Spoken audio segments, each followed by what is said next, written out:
Bienvenue dans ce nouvel épisode de notre série Connect with the Ocean.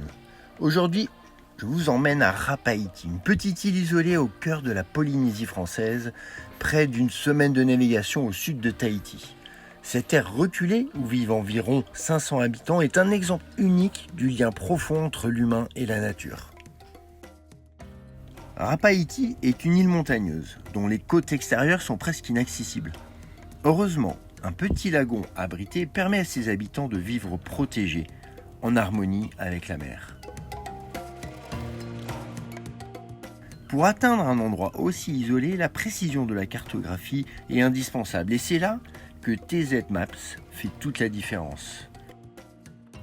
Donc là, on est en carte raster, assez fidèle des cartes papier, qui nous permet de voir pas mal d'indications d'approche des côtes. Vous voyez là, c'est 2 endroits de mouillage avec des alignements qui sont dessinés, une roche dangereuse auquel il faut faire attention, et ce lagon intérieur qui rentre, mais qui est un vrai piège, parce que quand on regarde bien, tout ce qui est en gris, c'est des coraux qui sont vraiment à fleur d'eau. Il n'y a qu'un chenal d'entrée pour rentrer dans ce lagon intérieur. Ensuite, si on se met en carte vectorielle,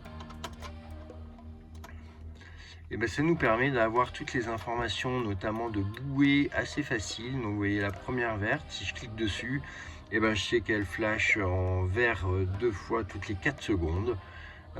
Par exemple, c'est une petite bouée latérale tribord, et on a la même à bâbord avec les informations. Si je prends donc la bathymétrie, donc c'est le 3e filtre qu'on peut avoir, vous vous rendez compte un petit peu de comment a été formée cette île, avec un gros volcan qui est venu à la surface, une barrière de corail et un plat corallien qui est tout autour de l'île avec peu de profondeur, et un tombant en fait très raide. Et donc là on voit bien la passe d'entrée qui est étroite et qui fait un petit chenal jusqu'à l'intérieur du lagon. À notre arrivée au quai, nous sommes accueillis par les habitants de Rapaïti, avec des colliers de fleurs, des chants, des danses traditionnelles de bienvenue, un banquet fantastique.